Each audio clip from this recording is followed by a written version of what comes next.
Hello friends, how are you all? We are here with yet another lecture on accountancy. आज हम लेकर आए हैं आपके लिए lecture number 5 of accountancy. Last class में हमने देखा था कुछ जर्नल एंट्रीज़। आज भी हम उसी को कंटिन्यू करेंगे, लेकिन उसके साथ साथ हम सीखेंगे कुछ नए कॉन्सेप्ट्स एंड टर्म्स। कुछ कॉन्सेप्ट्स और टर्म्स जो अकाउंट्स में बहुत इम्पॉर्टेंट है, आज हम उसे भी सीखेंगे। अब देखिए, हमारी फर्स्ट एंट्री है जनवरी 21 pre paid insurance and January 22 outstanding salaries. ये टर्म्स बिल्कुल नई हैं, आइए इस पर बात करते हैं। पहले देखिए, प्री पेड का मतलब क्या है। प्री पेड आपने सुना होगा, जब आप अपने मोबाइल में रिचार्ज करवाते हैं वो होता है आपका प्रीपेड मोबाइल। पोस्टपेड मतलब पहले बिल आता है, पहले आप उसको यूज़ कर चुके होते हैं और उसके बाद पेमेंट करते हैं। लेकिन प्रीपेड में आप पहले पेमेंट कर देते हैं, उसके बाद आप उसको यूज़ करते हैं उस अमाउंट को। तो प्रीपेड मतलब पहले दे दिया। प्रीपेड इंश्योरेंस का मतलब इंश्योरेंस जो हमने एडवांस में दे दी, मतलब हमने उसे पहले ही दे दिया, वो हमारी ड्यू नहीं हुई थी, मतलब प्रीपेड पहले ही। एक टर्म और आती है हमारी, ये तो हो गया हमारा प्रीपेड इंश्योरेंस, मतलब एडवांस में हमने पे कर दिया। फिर आती है हमारी next term outstanding salary. Outstanding से मतलब है कि वो अभी हमने नहीं दी, लेकिन वो हमने देनी थी पर हमने उसको अभी तक नहीं दिया, मतलब हमारी तरफ से लेट है। देखिए, अब जैसे मान लीजिए आप कहीं काम करते हैं, आपको फेब्रुअरी मंथ की सैलरी ड्यू हो जाती है, मतलब आपको मिलती है फेब्रुअरी मंथ की सैलरी 28 फेब को, लेकिन वो आपको नहीं मिली।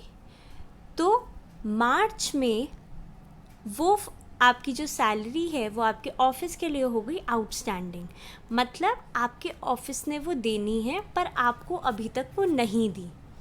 तो प्रीपेड से मतलब हुआ पेड इन एडवांस,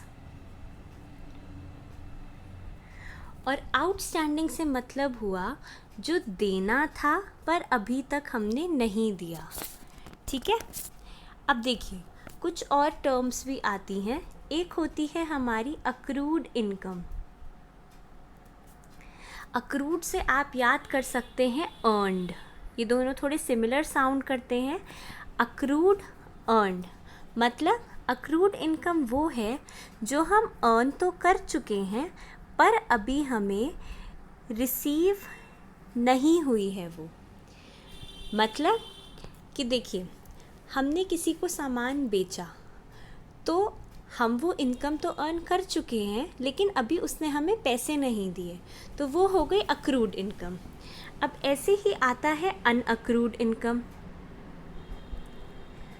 मतलब अनअर्न्ड इनकम। अनअर्न्ड मतलब अभी हमने वो कमाई नहीं है लेकिन हमें मिल गई है, मतलब हमें वो एडवांस में मिल गई है। तो अनअक्रूड कह लीजिए या एडवांस इनकम कह लीजिए, ये दोनों एक ही टर्म है। तो अक्रूड इनकम हमारी हुई जो हम अर्न कर चुके हैं पर अभी हमें रिसीव वो नहीं हुई, और अनअक्रूड मतलब जो हमें एडवांस में मिल गई। तो अब इससे हम देखते हैं कि अक्रूड इनकम हमारी क्या हुई, जो हम अर्न कर चुके हैं, मतलब हमारा हक है उस पर, हमें मिलनी चाहिए। तो हक है से मतलब हमारी असेट है वो, क्योंकि हमें वो मिलनी चाहिए। और अनअक्रूड इनकम क्या है, जो हमें एडवांस में मिल गई, मतलब अभी हमने वो कमाई नहीं। तो जिस चीज़ के लिए हमें वो इनकम मिल गई, वो काम अब हमें करना ही पड़ेगा। तो करना ही पड़ेगा से मतलब है कि वो हमारे लिए हो गई लायबिलिटी, वो हो गया हमारे लिए बोझ कि हमें वो काम करना ही पड़ेगा।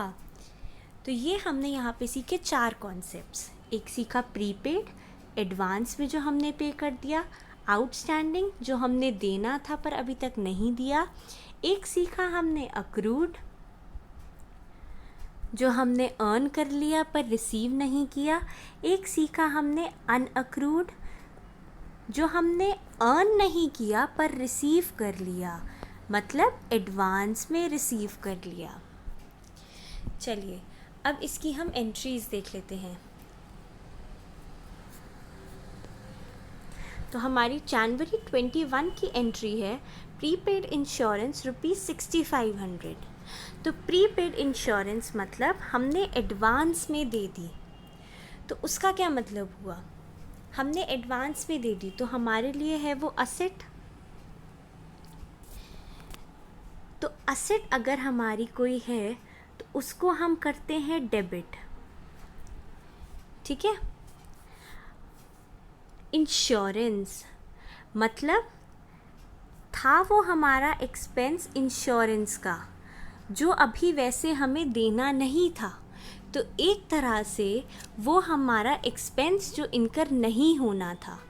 तो प्रीपेड इंश्योरेंस का नाम जो हुआ हमारा, वो हुआ हमारा इंश्योरेंस के नाम से, कि ये जो हमने एडवांस दिया वो हमने दिया इंश्योरेंस के लिए। तो ये हमारा, इसकी अगर एडजस्टमेंट एंट्री में आपको बताऊं कि वैसे अगर हम कोई एंट्री लिखते हैं, अगर कोई हमारा एक्सपेंस होता है तो वो होता है हमारा insurance account debit to cash account, ठीक है। कैश गया और इंश्योरेंस का हमारा हुआ खर्चा। अब ये जो प्रीपेड इंश्योरेंस है ये एक्चुअली हमारा खर्चा नहीं था, क्योंकि ये तो हमने एडवांस में दिया है, तो इसीलिए ये तो हो गई हमारी असेट। अब ये जो इंश्योरेंस हमने डेबिट कर दिया था अपने खर्चे के नाम से, उसको हम रिवर्स करेंगे यहाँ पे, इसलिए हमने इसको किया है क्रेडिट। थोड़ा सा टिपिकल हो गया होगा पर समझने की कोशिश कीजिए। देखिए दोबारा से, प्रीपेड इंश्योरेंस, जब आपने इंश्योरेंस के पैसे दिए होंगे तो आपने एंट्री की होगी insurance account debit to cash account, ठीक है। Debit all expenses and losses और क्रेडिट व्हाट गोज़ आउट या decrease in asset which is cash. तो अब इसमें अमाउंट मान लीजिए था हमारा 10,000, जिसमें से 6,000 था हमारा इसी बार का और 4,000 हमने दिया एडवांस। तो एडवांस का जो है वो एक्चुअली तो हमारा खर्चा नहीं था, हमने एडवांस में दिया है। तो उस 4,000 को रिवर्स करने के लिए हमारी जो एंट्री आई वो आई इंश्योरेंस, तो हमने रिवर्स कर दिया, क्योंकि यहाँ था डेबिट, यहाँ हमने कर दिया क्रेडिट। डेबिट का ऑपोजिट क्रेडिट। और प्रीपेड इंश्योरेंस जो कि है हमारा asset, increase in asset which is to be debited, ये बनती है entry prepaid insurance account debit to insurance account with the amount 6500। अब नेक्स्ट एंट्री थी हमारी जनवरी 22 आउटस्टैंडिंग सैलरीज ₹5800। अब आउटस्टैंडिंग सैलरीज में देखिए, आउटस्टैंडिंग मतलब हमें देनी थी पर हमने दी नहीं, तो आउटस्टैंडिंग सैलरी हमारी हुई लायबिलिटी इंक्रीज़, क्योंकि हमने देनी थी इसलिए हमने उसको कर दिया क्रेडिट। और सैलरीज़ हमारा खर्चा है जो एक्चुअली होना चाहिए था, इसलिए हमने उसको कर दिया डेबिट, क्योंकि है debit all expenses and losses. तो ये हमारी एंट्री बनी salaries account debit to outstanding salaries account with ₹5800।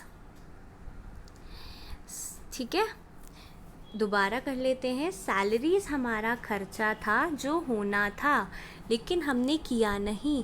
लेकिन हम जो अकाउंट्स की बुक्स बना रहे हैं उसमें इस साल के सारे खर्चे दिखाएंगे, तो इसलिए हमने खर्चे के नाम से कर दिया डेबिट सैलरीज। और यहाँ पे हमारी आउटस्टैंडिंग सैलरीज़ मतलब हमारी लायबिलिटी भी इंक्रीज़ हो रही है जो हमें कभी ना कभी देनी है, इसलिए हमने उसको कर दिया credit with the rule LIC। अब देखिए नेक्स्ट एंट्री देखते हैं। January 23 depreciate machinery ₹5,000। अब यहाँ पे हम डेप्रीसिएशन का कॉन्सेप्ट थोड़ा डिस्कस कर लेते हैं। डेप्रीसिएशन हमारा होता है, जो मैंने आपको फर्स्ट लेक्चर में कार का एग्जाम्पल दिया था कि अगर आप कार ख़रीद के लाए 5 लाख की, लेकिन वो आपकी यूज़ नहीं हुई और एज़ इट इज़ आप उसको 1 साल बाद मार्केट में बेचने गए, तो उसकी कीमत आपको 1.5-2 लाख से ज़्यादा की नहीं मिलेगी, चाहे वो यूज़ हुई हो या ना हुई हो।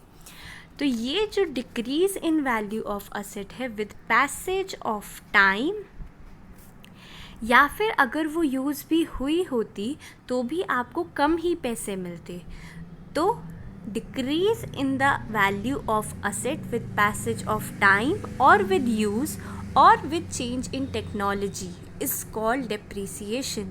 अगर कोई टेक्नोलॉजी में चेंज आ गया तो भी आपकी असेट की वैल्यू बेकार हो जाती है। With passage of time, time के साथ साथ, और विद यूज़, अगर आप यूज़ करते हैं तो भी उसकी वैल्यू कम हो जाती है। अब ये जो डेप्रीसिएशन है ये हमारा होता है non cash expense. This is very important. ये नॉन कैश क्यों है? क्योंकि इसके लिए हम कोई कैश नहीं देते, वो सिर्फ हमारी असेट की वैल्यू कम होती है, इसलिए इसको हम कहते हैं नॉन कैश एक्सपेंस। चलिए इसकी एंट्री देखते हैं। January 23 depreciation account debit. अब आपको क्लिक करना चाहिए, मैंने कहा वो है नॉन कैश एक्सपेंस।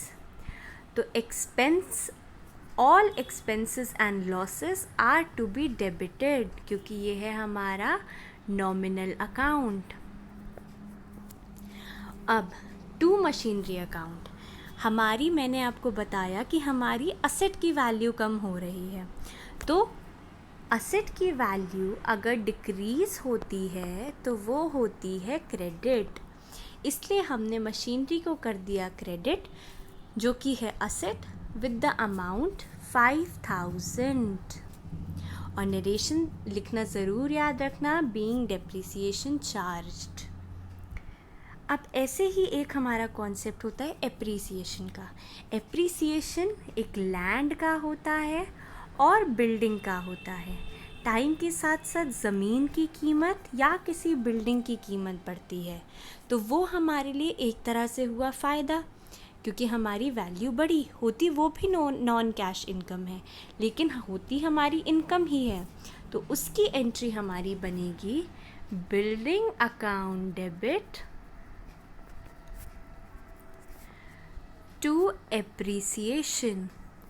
बिल्डिंग हमने डेबिट इसलिए किया, बिल्डिंग है असेट, असेट की वैल्यू इंक्रीज तो वो होगी डेबिट, और एप्रीसिएशन है हमारी income which is a nominal account, तो it is to be credited. तो हमारी एंट्री बनी building account debit to appreciation account. अब चलिए नेक्स्ट एंट्री देखते हैं। January 24 goods sold to Amit ₹1,000। ये हमने कल भी डिस्कस किया था। अगर नाम लिखा हो और कैश ना मेंशन्ड हो, मतलब हमारे गुड्स हैं क्रेडिट पे, हमने उसको उधारी पे माल बेचा है। तो इसकी एंट्री देखते हैं। January 24 Amit account debit to sales account. Amit हमारा है असेट, क्योंकि हमने उससे पैसे लेने हैं, ठीक है। और सेल्स है हमारी इनकम, ये है नॉमिनल अकाउंट। तो credit all incomes and gains, और ये है असेट, तो increase in asset is to be debited. तो ये हो गया, ये हमारा रिप्रेजेंट करता है क्लेम, हमें उससे लेने हैं, तो हुआ हमारा असेट।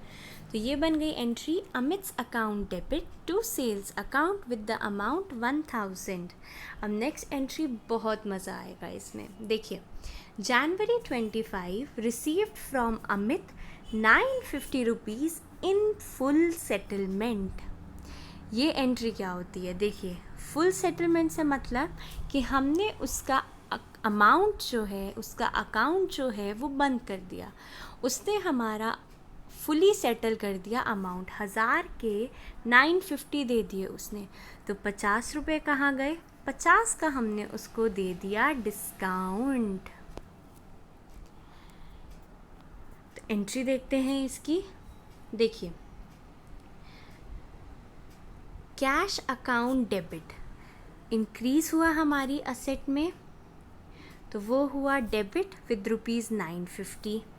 अमित का अकाउंट है, अमित का अकाउंट फुल सेटल हो रहा है, मतलब उसका था 1000, तो यहाँ भी आएगा 1000 क्योंकि हमने उसका अकाउंट पूरी तरह बंद कर दिया। अब डेबिट और क्रेडिट हमारे मैच होने चाहिए, क्योंकि ये तो रूल है कि डेबिट और क्रेडिट हमारे मैच होने चाहिए। तो बचा 50। अब 50 का हमने उसको दिया डिस्काउंट, तो यहाँ हमारा डेबिट में आ गया डिस्काउंट अलाउड। डिस्काउंट हमने उसे अलाउ कर दिया कि 50 रुपये ठीक है, हम तेरे को डिस्काउंट दे देते हैं। तो इसकी नरेशन बनी being receive from Amit in full settlement. दोबारा देख लेते हैं इसे। अमित हमसे गुड्स लेकर गया था 1000 रुपये के, उसने हमें 950 में फुल सेटलमेंट कर दिया, ये वर्ड याद रखिएगा, फुल सेटल कर दिया। तो 50 रुपये उसने हमें नहीं दिए, तो 50 का हमने उसे दे दिया डिस्काउंट, और 1000 से उसका अकाउंट हो गया बंद। बंद अकाउंट कैसे हो गया ये आपको लेजर से और क्लियर होगा। तो यहाँ डेबिट हो गया 1000 से, क्रेडिट हो गया 1000 से, मतलब debit is equal to credit, तो अकाउंट हमारा हो गया बंद, और 50 हमारे चले गए डिस्काउंट अलाउड में। अब देखिए, जिसमें हमारी मोर देन 1 डेबिट और क्रेडिट होती हैं उसको हम कहते हैं कंपाउंड जर्नल एंट्री, उसको हम कहते हैं कंपाउंड जर्नल एंट्री। ठीक है, तो ये हो गई हमारी एंट्री इसकी। अब नेक्स्ट एंट्री देखते हैं। जनवरी 26 गुड्स परचेज्ड फ्रॉम सुमित ₹5000। हमने कुछ सामान खरीदा सुमित से 5000 रुपये का, ये एंट्री हम कल भी डिस्कस कर चुके हैं। परचेजेस जो है हमारा खर्चा, तो expenses are to be debited, and Sumit जिससे हम उधार पे सामान लाए उसे हमने देने हैं पैसे, तो वो हुई हमारी लायबिलिटी, उधार, ऑब्लिगेशन, बोझ सर पे कि हमने उसे पैसे देने हैं, तो increase in liability is to be credited. तो ये एंट्री बनी purchases account debit to Sumit's account with amount 5000। चलिए नेक्स्ट पे चलते हैं। January 27 goods return to Sumit ₹1000। ये भी हम कल कर चुके हैं कि हम सुमित से सामान लाए थे 5000 रुपीज़ का, 1000 का हमने उसे कर दिया वापस। तो देखिए परचेज रिटर्न, या कह लीजिए उसको रिटर्न आउटवर्ड्स। परचेजेस था हमारा खर्चा, अब कुछ खर्चा हमारा कम हो गया, तो एक तरह से हमारी हो गई वो इनकम, तो वो हो गया हमारा परचेज रिटर्न अकाउंट क्रेडिट। अब सुमित हमारी थी लायबिलिटी, बोझ जो हमने देना था, उस लायबिलिटी को हमने कम करना है 1000 रुपीज़ से, तो हम उसको कर देंगे debit. Decrease in liability is to be debited, LIC, increase credit, decrease debit. ठीक है, अब नेक्स्ट देखते हैं। January 28 paid to Sumit ₹3500 in full settlement. अब हम उससे सामान लेकर आए 5000 का, वापस भिजवा दिया 1000 का, पेमेंट कितनी करनी है हमने उसे 4000 रुपये की, लेकिन हम उसे दे रहे हैं 3500। तो इसकी एंट्री देखते हैं। देखिए सुमित हमारा था 4000 का बचा हुआ, क्योंकि 5000 माइनस 1000 4000 बचा था। अब हमारी वो लायबिलिटी ख़त्म हो रही है 4000 से, तो उसको हमने कर दिया डेबिट, हमने उसको पे कर दिया। पे क्या करा? कैश। तो असेट कम हुई हमारी, या कह लीजिए रियल अकाउंट में व्हाट गोज़ आउट, तो इसलिए हो गई वो क्रेडिट 3500। अब बचे 500 रुपये। 500 रुपये का उसने हमें डिस्काउंट दे दिया। पिछली एंट्री में हमने कस्टमर को डिस्काउंट दिया था, यहाँ हमें ही डिस्काउंट मिल गया, तो डिस्काउंट रिसीव्ड, ये है हमारी इनकम। डिस्काउंट अलाउड था हमारा खर्चा, क्योंकि हमें मिले 50 रुपये कम। डिस्काउंट रिसीव्ड है हमारी income, credit all incomes and gains, तो इसलिए हमने इसको कर दिया क्रेडिट, जो कि है 500 रुपये। ठीक है फ्रेंड्स, चलिए आगे देखते हैं। January 29, goods purchased from Manohar of list price rupees 1 lakh less 10% trade discount। Trade discount, अब दो तरह के हमारे डिस्काउंट होते हैं, एक होता है ट्रेड डिस्काउंट, एक होता है हमारा कैश डिस्काउंट। कैश डिस्काउंट हमारा वो होता है कि हम कस्टमर को कहते हैं कि अगर आप हमें अभी पैसे देते हो तो मैं आपको कुछ डिस्काउंट कर दूंगा। ट्रेड डिस्काउंट जो होता है वो जनरली मैन्युफैक्चरर एक होलसेलर को देता है और होलसेलर एक रिटेलर को देता है, क्योंकि वो बल्क में परचेज़ करते हैं, वो ज़्यादा क्वांटिटी में परचेज़ करते हैं एक दूसरे से, इसलिए वो डिस्काउंट देते हैं। ठीक है, तो ये तो हो गया हमारा 1 लाख पे 10% ट्रेड डिस्काउंट। अब इसकी एंट्री देखते हैं। देखिए, January 29 हमने किए परचेज़ मनोहर से, परचेजेस अकाउंट देखिए। अब इम्पॉर्टेंट यहाँ दिख रहा होगा आपको 90,000 क्यों लिखा है, हमने तो उससे 1 लाख के किए हैं परचेज़। अब 10% का जो हमने ट्रेड डिस्काउंट किया वो हमारी बुक्स में नहीं दिखाया जाता। 10,000, 1 लाख का 10% इस 10,000, और फिर हमारा रिमेनिंग बचा 90,000। तो हमारा जो अमाउंट आएगा इसमें वो आएगा 90,000। तो ये हमारा हो गया एंट्री 90,000 से, क्योंकि हम इससे प्रमोट करते हैं अपनी सेल्स। बल्क में वो लेके जाता है तो जिससे वो ज़्यादा से ज़्यादा लेकर जाए, और इसमें कोई कैश इन्वॉल्व नहीं है, इसलिए हमने उसको कहीं नहीं दिखाया। Purchases account debit to Manohar's account, purchases है हमारा खर्चा, एक्सपेंस, और मनोहर है हमारा क्रेडिटर, उसने हमें सामान दिया उधार पे, जो कि है हमारी लायबिलिटी, हमने उसे पैसे देने हैं। तो LIC increase in liability is to be credited, तो ये हो गया 90,000। अब नेक्स्ट एंट्री इंटरेस्टिंग है और लास्ट है ये, उसके आगे हम कुछ एक्स्ट्रा कॉन्सेप्ट्स डिस्कस करेंगे। देखिए, ये है हमारा January 30 goods return to Manohar of list price 20,000। List price कह लीजिए या मार्क्ड प्राइस कह लीजिए, एक ही बात है। अब मनोहर को हमने गुड्स वापस कर दिए 20,000 के। अब वो गुड्स तो हमने वापस कर दिए, उसने हमें डिस्काउंट दिया था 10% 1 लाख पे, कि भाई मेरे से आप 1 लाख का सामान लेके जा रहे हो, इसलिए मैं 10% डिस्काउंट दे रहा हूँ। अब आप मेरे पास 20,000 का सामान वापस ला रहे हो, तो मैं अपना नुकसान तो नहीं होने दूंगा, नुकसान नहीं होने दूंगा, या ये कह लीजिए, या बुक्स में ये जो हमारे 20,000 के गुड्स थे इसको हमने 10% लेस पे ही दिखाया होगा, तो 10% 20,000 का हुआ 2,000 परसेंट। आप ऐसे कैलकुलेट कर सकते हैं, 10% ऑफ 20,000, तो ये हो गया हमारा 2,000।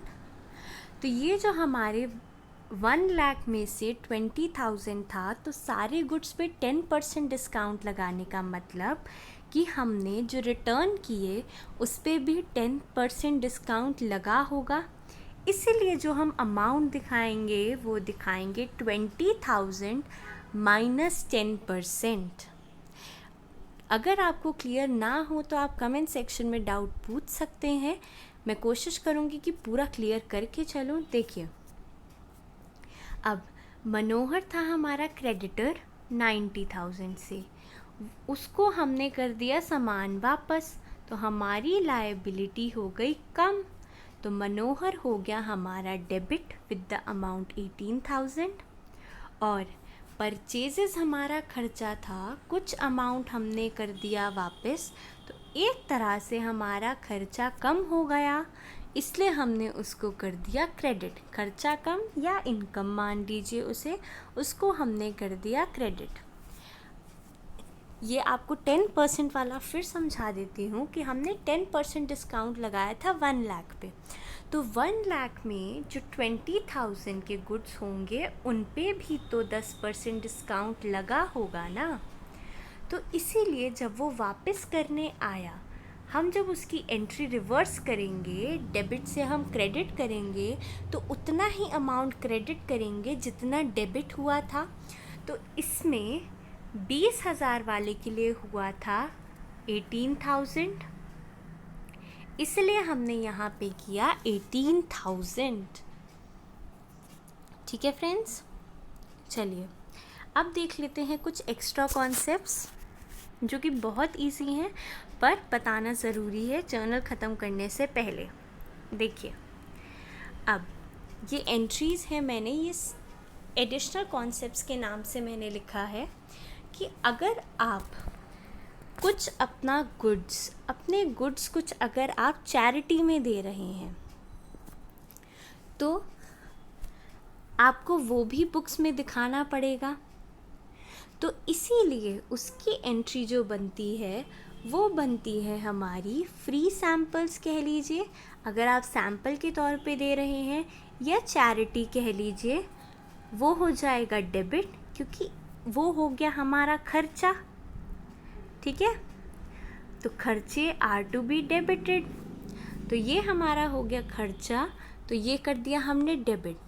अब हमारी परचेजेस मतलब हमारे गुड्स जो कि हमारे बिजनेस में असेट हैं, हमारे काम में आ रहे हैं, तो व्हाट गोज़ आउट,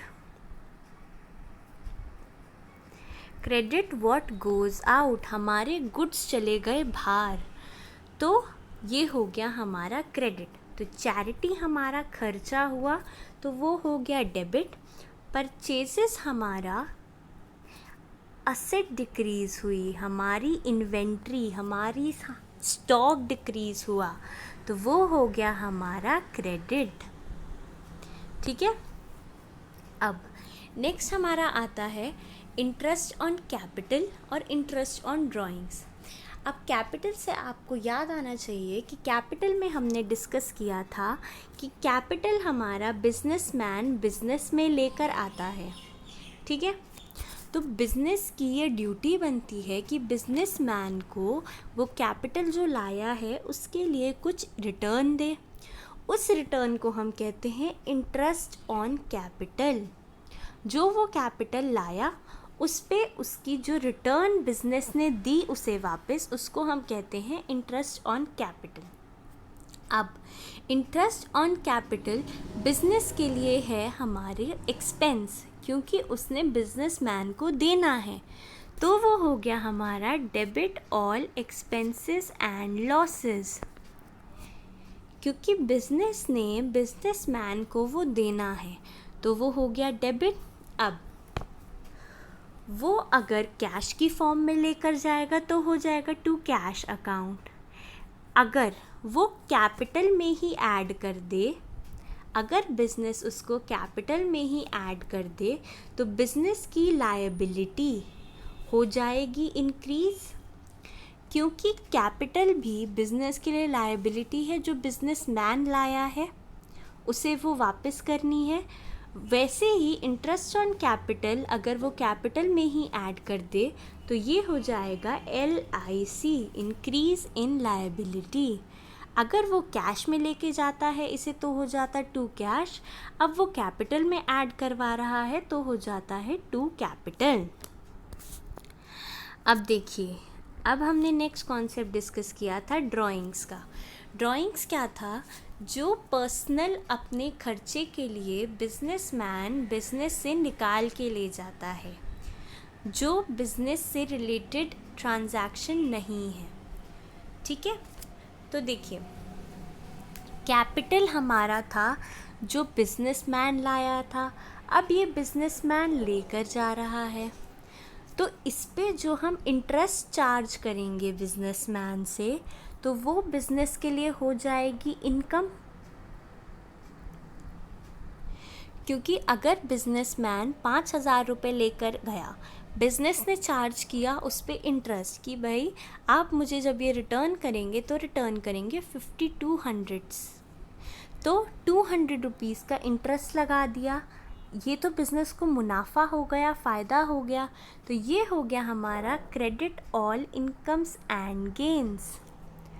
साथ में ड्राइंग्स जो है हमारी वो हो गई बिजनेस के लिए असेट। अगर वो कैश में लेकर आए तो यहाँ हो जाता कैश अकाउंट डेबिट। अब अगर वो इंटरेस्ट लगा रहा है उसको ड्राइंग्स में ही ऐड कर रहा है तो वो हो जाएगा ड्राइंग्स अकाउंट डेबिट, कि बिजनेस का हक बन गया 200 रुपीज़ पे कि बिजनेसमैन से 200 रुपीज़ तो लेने ही हैं। इससे ये हो गया हमारा increase in asset which is to be debited. ये कॉन्सेप्ट्स थोड़े टिपिकल लग रहे होंगे पर हम आगे भी डिस्कस करेंगे तो आपको और क्लैरिटी आएगी। बाकी कमेंट सेक्शन है, हमारी मेल आईडी है, अगर आपको कोई कन्फ्यूजन होता हो तो आप उस पर हमसे डिस्कस कर सकते हैं। अब नेक्स्ट हमारा आता है, अगर हमारा लॉस बाय फायर या लॉस इन ट्रांजिट, मान लीजिए कि फैक्ट्री में लग गई आग तो हमारा कुछ लॉस हो गया, तो लॉस से तो क्या समझ आता है, debit all expenses and losses, nominal account, तो ये हो गया डेबिट। अब हमारा जो स्टॉक है, हमारी असेट है, वो हो गई कम।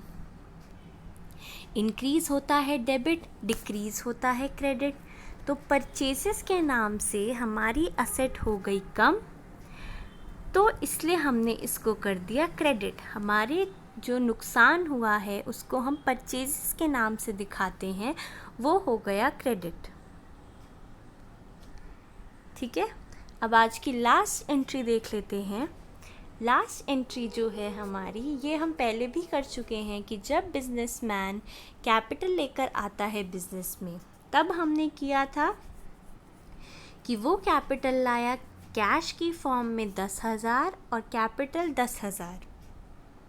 अब वो कैश के अलावा और भी तो फॉर्म में ला सकता है, वो कोई बिल्डिंग भी ला सकता है, वो मशीनरी भी ला सकता है, तो उसके लिए क्या एंट्री बनती है, ये है एक फॉर्म ऑफ कंपाउंड एंट्री। उसकी हमारी जो एंट्री बनती है वो बनती है cash account debit 10,000, buildings account debit 20,000, machinery account debit 30,000, और ये सब आया क्या है, कैपिटल। तो हमारा टू कैपिटल अकाउंट हो जाएगा 60,000, दैट इज़ टोटल। तो इसको हम कंबाइन कर देते हैं और टोटल अमाउंट हो गया हमारा कैपिटल। ठीक है फ्रेंड्स, ये थी आज की लास्ट एंट्री। आज हमने काफ़ी कुछ कॉन्सेप्ट डिस्कस किए हैं, उनको रिवाइज़ कीजिए, समझ आ जाएगा। मैंने पूरी कोशिश की है समझाने की। अगर ना समझ आए आप कमेंट सेक्शन में हमें बता सकते हैं, मैं आपको फिर से समझा दूँगी वो कॉन्सेप्ट। एक कॉन्सेप्ट और देख लेते हैं। एक कॉन्सेप्ट हमने जो अभी बताया आपको, प्रीपेड इंश्योरेंस और आउटस्टैंडिंग सैलरी का। अब आउटस्टैंडिंग सैलरी दिखाना क्यों ज़रूरी है? एक हमारे अकाउंट्स का कॉन्सेप्ट आता है कंजर्वेटिज्म। वो कॉन्सेप्ट कहता है Provide for all expenses and losses but do not anticipate any incomes and gains। मतलब खर्चे तो सारे, अगर आपको दूर से भी अंदेशा हो रहा हो कि ये खर्चा होने वाला है तो उसको तो तभी के तभी लिख दो, और कोई इनकम जब तक रिसीव ना हो जाए तब तक उसको नहीं लिखना। बहुत कंजर्वेटिव टाइप का है हमारा अकाउंट्स की, खर्चे तो पहले ही लिख दो लेकिन इनकम नहीं लिखनी। इसलिए आउटस्टैंडिंग सैलरीज जो है हमारा, वो हमारा खर्चा होना है तो हमें वो दिखाना पड़ेगा, लेकिन एडवांस में अगर कोई इनकम है जब तक हम वो रिसीव ना कर लें तब तक हम उसे नहीं दिखाएंगे। ये एडिशनल कॉन्सेप्ट है, इसलिए मैंने आपको बता दिया क्योंकि ये बहुत इम्पॉर्टेंट कॉन्सेप्ट है अकाउंट्स का। ठीक है फ्रेंड्स, आज की एंट्रीज हम यहीं फिनिश करते हैं। Thank you friends, happy learning. Hope कि आपको अच्छा लगे। लाइक कीजिए, शेयर कीजिएगा, सब्सक्राइब कीजिएगा। Thank you guys, happy learning.